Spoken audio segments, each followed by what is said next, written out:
Want to know how to enable notifications in Sting.io? Well, no worries.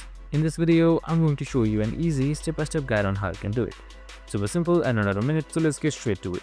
Now, first things first, simply open up your Snake.io application.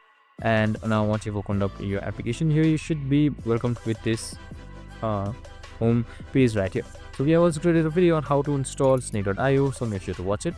And now once you're there, enabling notifications is super simple. On the top left side, you should be seeing this gear icon or your settings icon right here. You can just simply select it, and this should open up your settings tab. So once you have opened up your settings tab, right below SFX, you should be seeing notifications.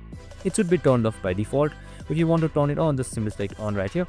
And sometimes for the first time, it should be asking permission. So just simply select OK or allow whenever it does, only for notifications only. And that's it. Super simple and easy. I hope this video helped.